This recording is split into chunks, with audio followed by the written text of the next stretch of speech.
Mis amados hermanos y amigos, Dios los bendiga en este día. Vamos con la tercera parte sobre la enseñanza de la sana doctrina, que quiero enfocarme en este día, para lo cual queremos conseguir poder entender el porqué la sana doctrina. Recordemos que en 2 de Juan encontramos la enseñanza sobre la sana doctrina. Vemos que el apóstol Juan se enfoca bastante haciendo alusión a lo que es la verdadera sana doctrina, en las cuales debemos recordar que primero es vivir la verdad, que Jesucristo es su palabra; segundo, vivir en amor con humildad; y tercero, guardar los mandamientos en amor. También hace advertencia para que tengamos cuidado y podamos continuar o permanecer en la sana doctrina, es tener cuidado con aquellos que se dicen ser de Dios y no lo son. Pero bien, nosotros tenemos que tener en cuenta que es importante vivir la sana doctrina. Dijimos que es amor, que es humildad, poner a otros primero. También dijimos qué significa amor: sentimiento de desear el bien hacia los demás. ¿Qué es humildad? Característica de no ser orgulloso, de no ser arrogante. Así que es importante tener en cuenta esto. También nosotros encontramos lo importante que es tener conocimiento sobre lo que estamos viviendo y si verdaderamente estamos viviendo la sana doctrina. Entonces continuamos con el punto y del tema: verdadero amor es también poner a otros primero. ¿Y qué es humildad?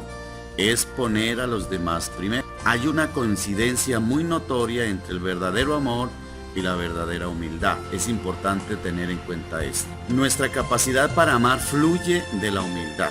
O sea que de acuerdo a como nosotros seamos humildes, pues asimismo tendremos la capacidad para amar.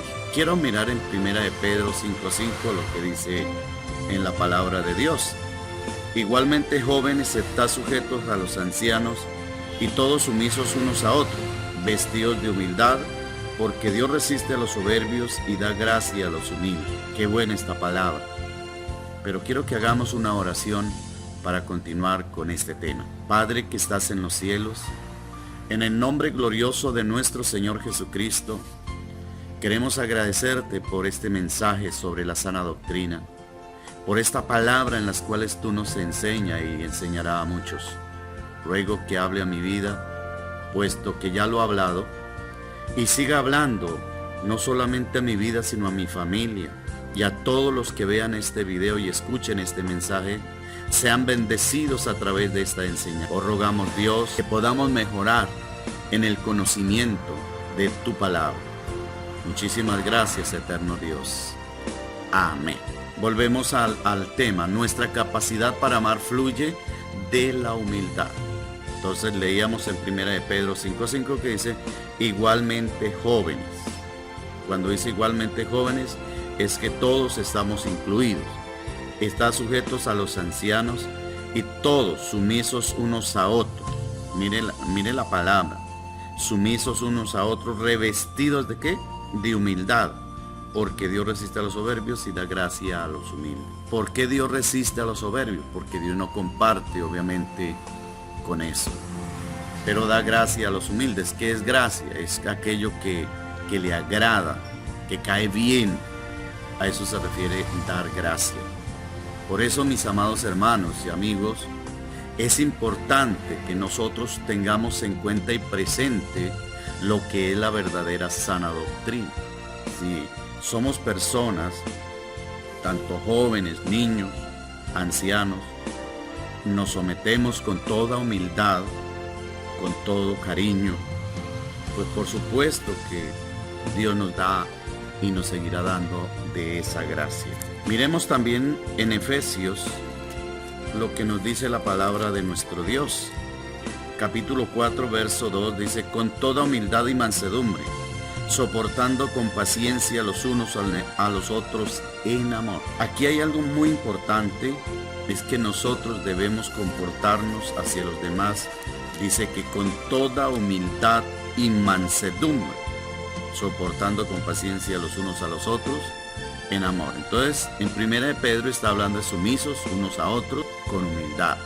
Y aquí también está hablando que con toda humildad y mansedumbre soportando con paciencia. Una de las características en nosotros es que muchas veces no sabemos manejar nuestro carácter. Es decir, no sabemos controlar nuestra forma de vivir y de actuar frente a cualquier circunstancia. Es importante entonces que debemos reparar si estamos practicando la humildad.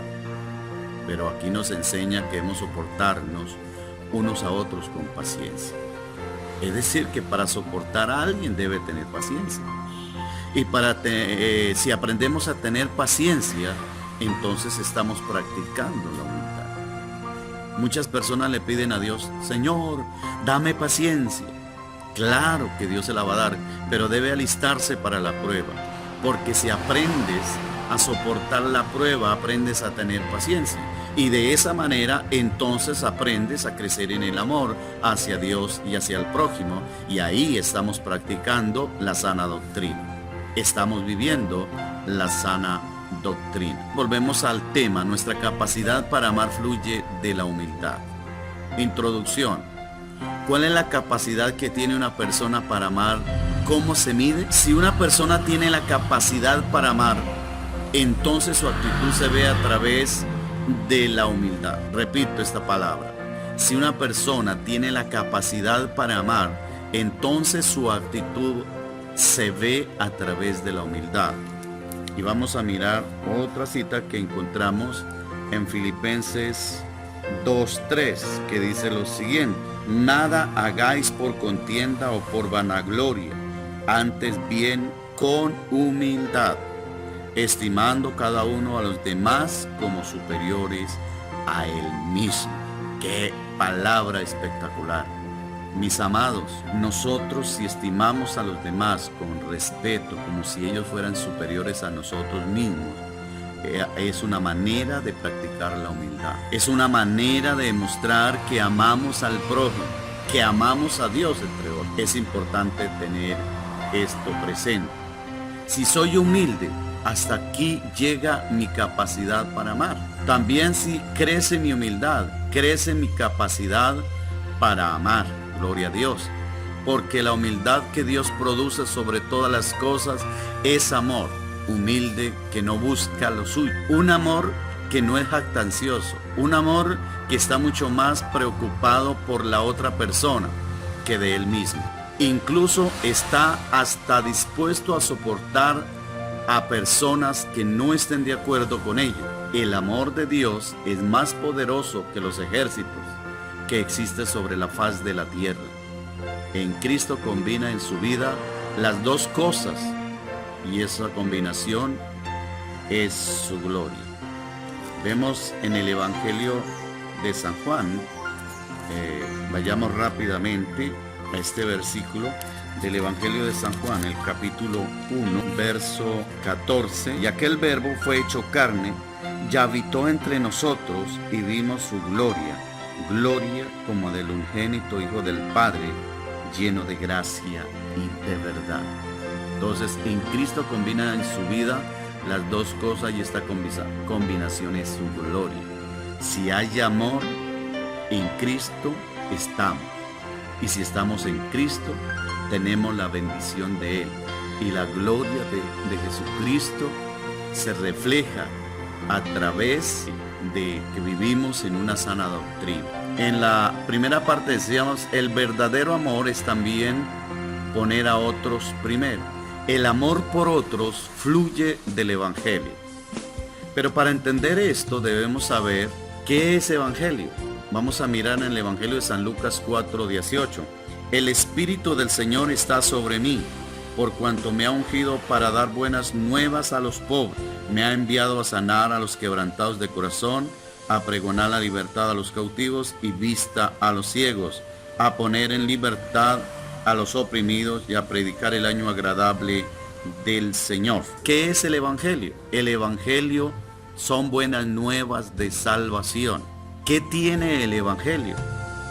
Vamos al libro de los Romanos, capítulo 1, verso 16 y 17, que dice lo siguiente. Estamos en la pregunta, ¿qué tiene el Evangelio?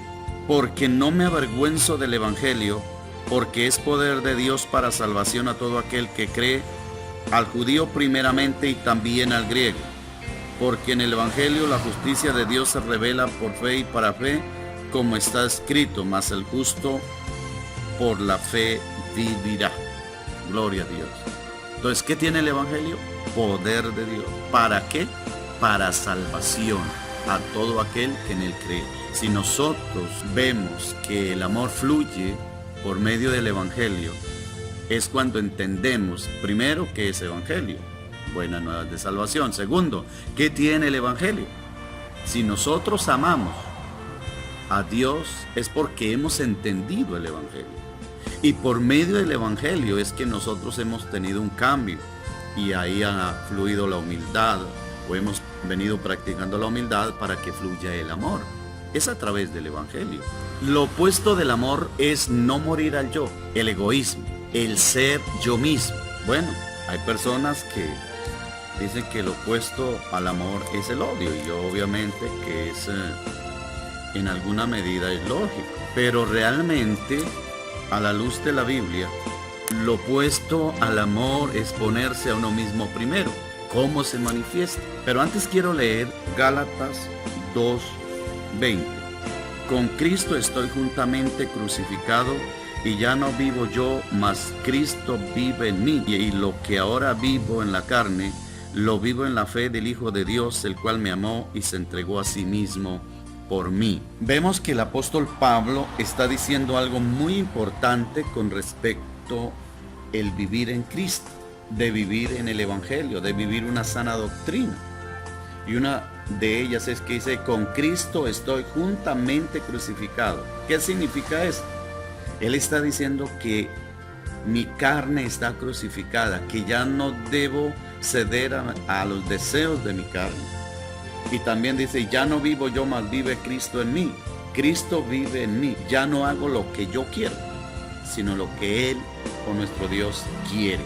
Y me sigue diciendo el pasaje, y lo que ahora vivo en la carne, lo vivo en la fe del Hijo de Dios. ¿Sí? Antes vivía de cualquier manera, dándole rienda suelta a los deseos de mi carne, viviendo de cualquier forma. Pero ahora ya lo vivo según en Cristo, según lo que Dios quiere. Lo vivo en la fe del Hijo de Dios, el cual me amó y se entregó a sí mismo por mí. Debo saber, entender que Cristo me amó y se entregó a sí mismo por mí. Entonces ya no debo hacer lo que quiero. Por eso debemos mirar si realmente estoy haciendo lo correcto con respecto al vivir en amor. Volvemos. ¿Qué es lo opuesto al amor? Lo opuesto del amor no es el odio. Lo opuesto al amor es ponerse a uno mismo primero. ¿Cómo se manifiesta? Se manifiesta al decir, yo tengo razón. Entonces no tiene importancia cómo yo te trato a ti, si creo que tú estás equivocado. Esa es la actitud de muchos, ¿no? Esa actitud es lo opuesto al amor de lo que Dios produce en nuestras vidas. Los fariseos crucificaron a Jesucristo porque creían que tenían la razón, la sana doctrina, y que el amor no figuraba dentro de su cuadro. Por eso tuvieron muchas dificultades, tuvieron choques, entre otras. Los fariseos fueron los empeñados o encargados de crucificar a Jesucristo, porque obviamente chocó con muchas enseñanzas doctrinales. Los que más hacen daño son personas correctas dentro de la iglesia, en su doctrina, dispuestas a crucificar a los que no están de acuerdo con ellos.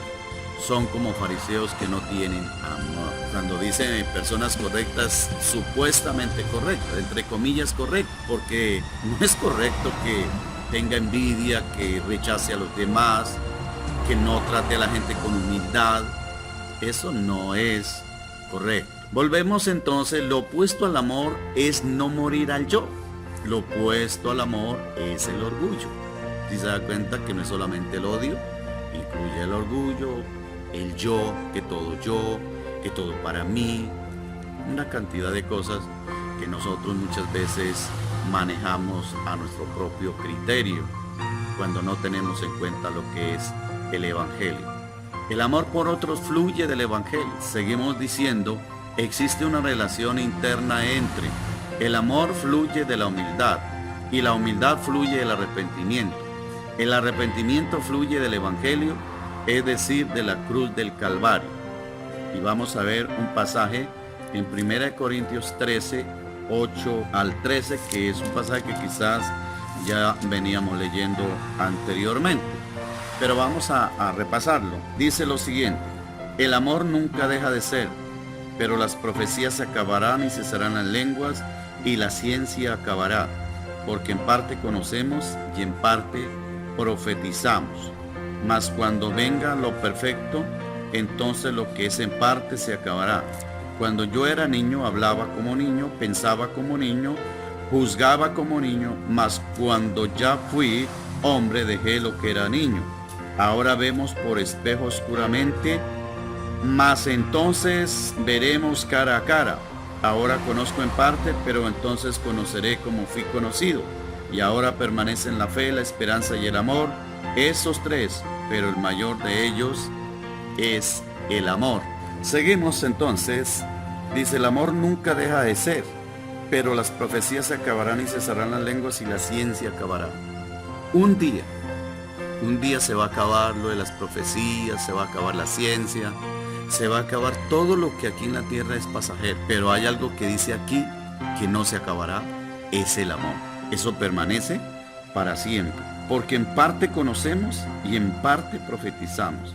Mas cuando venga lo perfecto, entonces lo que es en parte se acabará. Aquí hay cosas que en parte usamos para el desarrollo de la obra de Dios dentro de la sana doctrina, como son los dones, como son los ministerios, entre otras cosas que Dios nos ha dado como herramientas para el desarrollo en la iglesia de Jesucristo. Pero lo que es en parte se va a acabar. Pero lo que es perfecto y lo que Dios tiene desde el cielo, que es el amor en este caso, desde aquí nosotros debemos ir con ese mismo carácter en las cuales, o con estas mismas virtudes en las cuales nunca se acabará.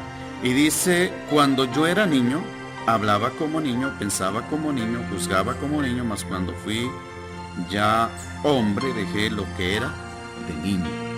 Tengamos en cuenta que uno de niño hacía cosas, jugaba, peleaba y hacía cosas de manera inocente y manejábamos las cosas según nuestra crianza, nuestro proceder.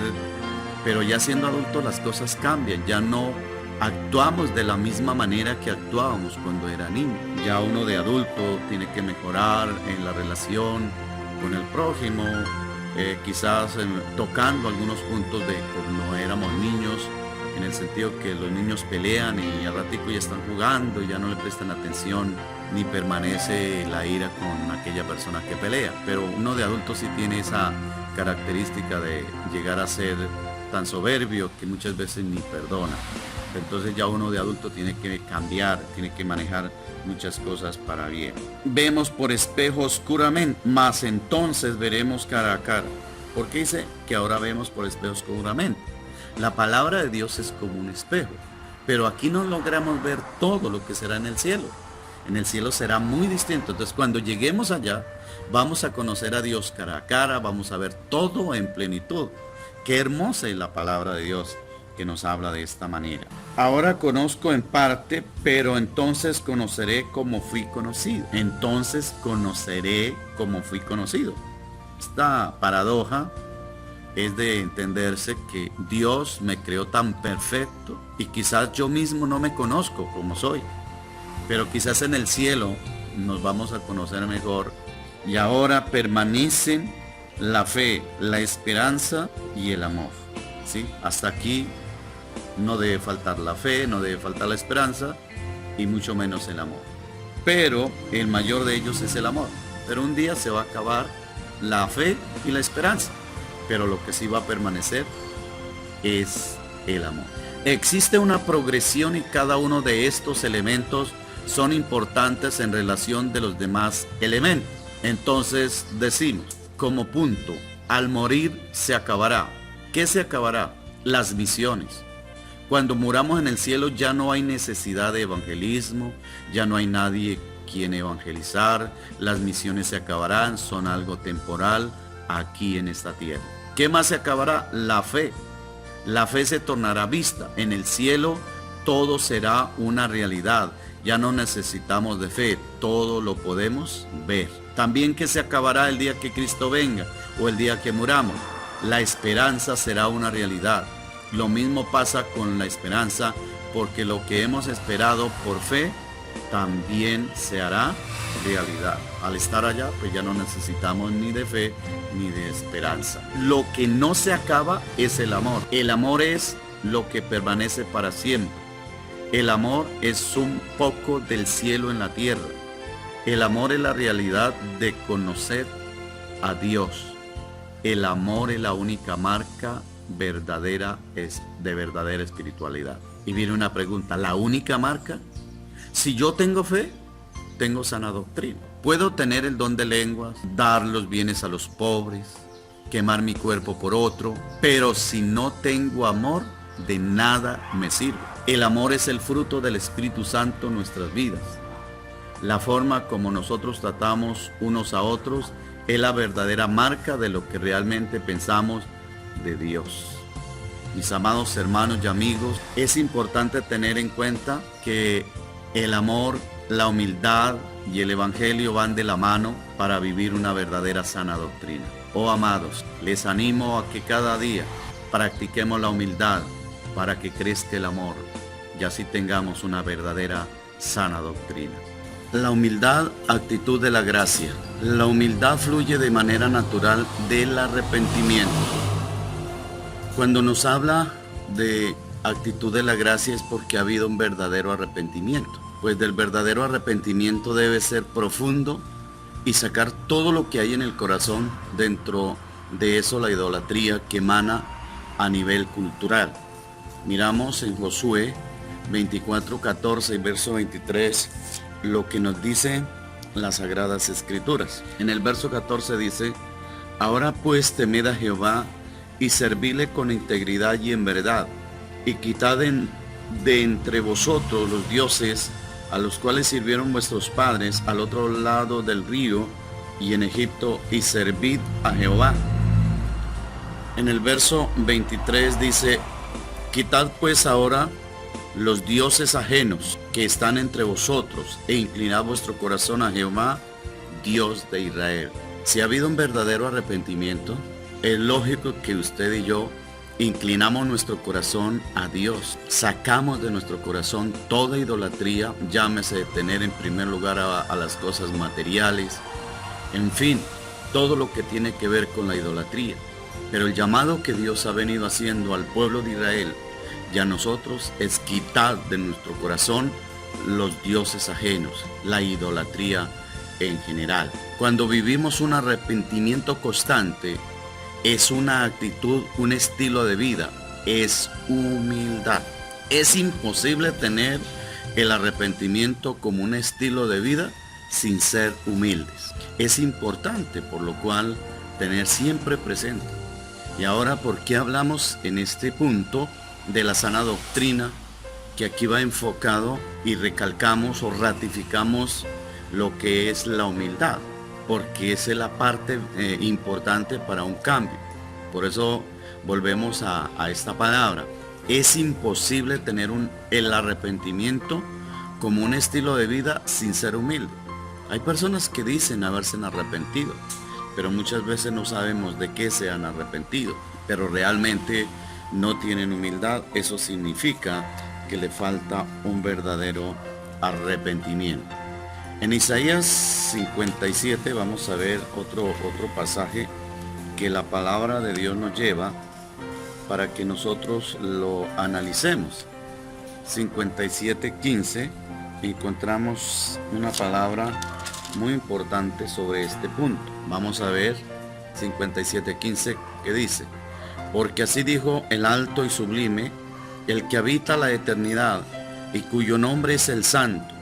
Yo habito en la altura y la santidad, y con el quebrantado y humilde de espíritu, para hacer vivir el espíritu de los humildes y para vivificar el corazón de los quebrantados. ¿Dónde habita Dios? Ahí, donde está la humildad, donde está la santidad, donde de verdad en nosotros hay amor. ahí habita la presencia de Dios, ahí habita el poder de Dios. Por eso nosotros recalcamos y seguiremos recalcando a través de este tema que hay que seguir practicando la humildad. Vamos a ver nuevamente en Primera de Pedro, el capítulo 5, verso 5, lo que nos dice: igualmente, jóvenes, estad sujetos a los ancianos, y todos sumisos unos a otros, vestidos de humildad, porque Dios resiste a los soberbios y da gracia a los humildes. La humildad, actitud de la gracia. Cuando la gracia ha estado ahí con nosotros, eso se va a ver reflejada a través de nuestra humildad. Cristo es nuestro mayor ejemplo de humildad. Filipenses 2, 5 al 8. Haya pues en vosotros este sentir que hubo también en Cristo Jesús, el cual, siendo en forma de Dios, no estimó el ser igual a Dios como cosa a que aferrarse, sino que se despojó a sí mismo, tomando forma de siervo, hecho semejante a los hombres, y estando en la condición de hombre, se humilló a sí mismo, haciéndose obediente hasta la muerte y muerte de cruz. En realidad, Jesucristo se humilló al máximo y lo demostró de todas las formas, desde antes de morir y aún después de haber resucitado, y aún nos sigue enseñando a través de la palabra. ¿Quién es nuestro mayor y grande ejemplo de humildad? Es Cristo, quien se humilló hasta la muerte de cruz. El rey David es un débil reflejo de Cristo. David en ningún salmo menciona la hazaña que hizo contra Goliat. Él no dice: es que por mí lo vencí, yo sí vencí a ese gigante. En cambio, el rey Saúl no pudo hacerlo. Nunca se glorió, y en ningún salmo muestra de él haberse jactado de lo que hizo, porque realmente quien le dio la victoria fue el Todopoderoso. David fue conforme al corazón de Dios, realmente humilde. Su arrepentimiento era verdadero, resultado de una gran humildad. La humildad de Cristo, vamos a verlo nuevamente y volvemos a leer Filipenses 2, 1 al 8. Por tanto, si hay alguna consolación en Cristo, si algún consuelo de amor, si alguna comunión del Espíritu, si algún afecto entrañable, si alguna misericordia, completad mi gozo, sintiendo lo mismo, teniendo el mismo amor, unánime, sintiendo una misma cosa. Nada hagáis por contienda o por vanagloria, antes bien con humildad, estimando cada uno a los demás como superiores a él mismo, no mirando cada uno por lo suyo propio, sino cada cual también por los otros. Haya pues en vosotros este sentir que hubo también en Cristo Jesús, el cual, siendo en forma de Dios, no estimó el ser igual a Dios como cosa a que aferrarse, sino que se despojó a sí mismo, tomando forma de siervo, hecho semejante a los hombres, y estando en la condición de hombre, se humilló a sí mismo, haciéndose obediente hasta la muerte y muerte de cruz. Jesucristo no tenía necesidad de ser humilde, pero fue la persona más humilde sobre la faz de la tierra. Sin embargo, Jesucristo mostró más humildad de principio a fin sobre la tierra. Y vamos a ver a través de la historia. Primero, nació en un pesebre. Segundo, fue llevado al templo como un bebé tierno. En tercer lugar, hizo un trabajo ministerial con mucho amor y humildad. En cuarto lugar, Jesucristo fue sometido a unos soldados romanos. Quinto, permitió que ellos lo crucificaran en una cruz. Sexto, se sintió abandonado por el Padre porque estaba llevando el pecado de todos nosotros. Séptimo, aguantó toda la humillación que le quisieron hacer por amor a la humanidad. Esto realmente es una gran humildad de parte de Jesucristo para darnos ejemplo a nosotros en la vida. Sigamos el ejemplo de Jesucristo. El seguir a Cristo debemos. Según Mateo 11, 25 al 30 dice de la siguiente manera: en aquel tiempo, respondiendo Jesús dijo: Te alabo, Padre, Señor del cielo y de la tierra, porque escondiste estas cosas de los sabios y de los entendidos y las revelaste a los niños. Sí, Padre, porque así te agradó. Todas las cosas me fueron entregadas por mi Padre, y nadie conoce al Hijo sino el Padre, ni el Padre conoce a alguno sino el Hijo, y aquel a quien el Hijo lo quiera revelar. Venid a mí todos los que estáis trabajados y cargados, y yo os haré descansar. Llevad mi yugo sobre vosotros y aprended de mí, que soy manso y humilde de corazón, y hallaréis descanso para vuestras almas, porque mi yugo es fácil y ligera mi carga. Vamos a tratar de desglosar estos versículos que acabamos de leer. El seguir a Cristo debemos, como primer punto, agradarle a Dios en lo que hagamos. Segundo, conocer a Jesucristo y al Padre. Tercero, entregar las cargas a Jesucristo. Cuarto, sujetarse al camino recto. Quinto, aprender de Cristo. Sexto, ser manso, que significa de carácter dócil y tranquilo. Ser humilde de corazón, que significa discreto, que no llama la atención, no ostentoso de sus virtudes. Con Cristo es más fácil vivir en Él. En Cristo las cargas son suaves. Es que Jesucristo, cuando dice venid a mí, todos los que estáis trabajados y cargados, que yo os haré descansar, es porque Él está esperando de nosotros que entreguemos nuestras cargas a Él, porque muchas cosas no podemos hacer solos. Solos no podemos cambiar en muchos aspectos. Pero dice, llevad mi yugo sobre vosotros. ¿Qué significa llevar nuestro yugo sobre nosotros? Llevar el yugo sobre Él. Está diciendo que debemos caminar por el camino recto, por el camino del bien. Y aprended de mí. ¿Qué debemos aprender de Jesucristo? Debemos aprender de Él, que es manso y humilde. Ahí nos enseña el ser humilde, que va con mansedumbre. Pero dice, y humilde de corazón. No solamente es aparentar que somos humildes. La hipocresía Dios no la va a ver, en el sentido de que eso no lo va a premiar a usted. Dios va a ver es que en su corazón de verdad hay esa humildad, esa verdadera humildad.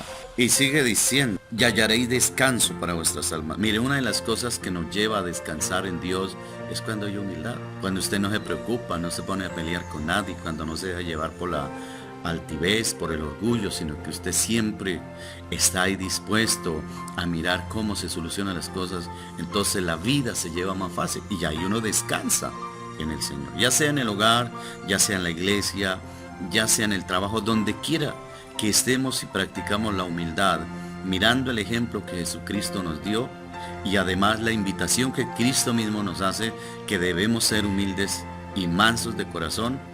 Esto nos va a llevar a tener un mejor vivir delante de nuestro Dios y la vida será mucho más fácil para caminar con Él. Llevad mi yugo sobre vosotros y aprended de mí, que soy manso y humilde de corazón, y hallaréis descanso para vuestras almas, porque mi yugo es fácil y ligera mi carga. El camino del Señor es fácil, la carga es ligera. Es fácil y ligera la carga, es decir, que aunque hay momentos que parezca difícil, pero el Señor rápidamente hace que no sintamos el peso, que no se nos va a hacer difícil ser cristianos, ser humildes, porque Dios nos ayuda, porque Jesucristo nos ayuda y Él nos está haciendo la invitación de ser mansos y humildes, porque es fácil. En el Señor todo será fácil. Las cargas que hace referencia tienen que ver con los problemas, con las preocupaciones, que no sabe qué hacer y que muchas veces algunas personas caen en la soberbia y como que quiere golpear las cosas, pelear con todo el mundo. Entonces eso va a estresar a la persona, eso lo va a hacer caer en una situación hasta depresiva, hasta llegar a enfermarse, porque la persona no está practicando la humildad. Pero Jesucristo nos ha hecho esa invitación de practicar la humildad. Para concluir, y cada vez que tengamos un tema de siguiendo este tema de la sana doctrina, siempre vamos a recordar qué es la sana doctrina. Repitamos, la sana doctrina es, en primer lugar, vivir en la verdad que es Jesucristo y su palabra. Segundo, vivir en amor con humildad. Y tercero, guardar los mandamientos en amor. Mis amados amigos, hermanos, en realidad, concluyendo esta parte, vemos que el gran ejemplo de Jesucristo es importante nosotros seguirlo, porque es muy bueno, porque es perfecto, porque nos trae paz, porque nos trae consuelo, porque nos trae vida y vida en abundancia. Así que conozcamos cada vez más a Jesucristo, pero antes, para que lo pueda conocer, debe tener una actitud de un verdadero arrepentimiento y conozca el Evangelio. Si conoce el Evangelio, va a conocer quién es Cristo y va a seguir el ejemplo de Cristo. Y si seguimos el ejemplo de Cristo, tendremos una vida nueva, una vida diferente. Así que apliquemos, practiquemos la humildad para que crezca el amor. Tenga en cuenta que es amor y que es humildad, poner a otros primeros. Oremos y demos gracias a Dios por este mensaje tan hermoso. Padre que estás en los cielos, en el nombre glorioso de nuestro Señor Jesucristo te doy gracias por el mensaje de tu palabra. Gracias por enseñarnos tu humildad, por enseñarnos qué debemos hacer para manejar y vivir bajo la humildad, para vivir conforme a tu gracia, conforme a lo que nos ha enseñado, eterno Dios, en el nombre de tu Hijo amado Jesucristo. Oh eterno Dios de gloria, ayúdame a practicar la humildad para crecer en amor hacia ti, oh Dios, y hacia el prójimo. Ayuda también a los hermanos y amigos que necesitan de esta parte. Oh poderoso Dios, todo es posible por tu voluntad. En el nombre que es sobre todo nombre, Jesús de Nazareno. Quita de mi corazón la idolatría, la soberbia. Quita de nuestro corazón todo aquello que no te agrada y hazme una vida nueva, una criatura nueva delante de ti y de los hombres. Que en realidad haya un verdadero cambio de vida, un cambio para salvación, un cambio para dar testimonio de tus misericordias, de tu grandeza y de tu poder. Ayúdanos, Dios, para practicar la sana doctrina. Amén y amén. Que Dios me les bendiga a mis amados amigos y hermanos. Que la paz de Jesucristo envuelva nuestros corazones siempre. Amén.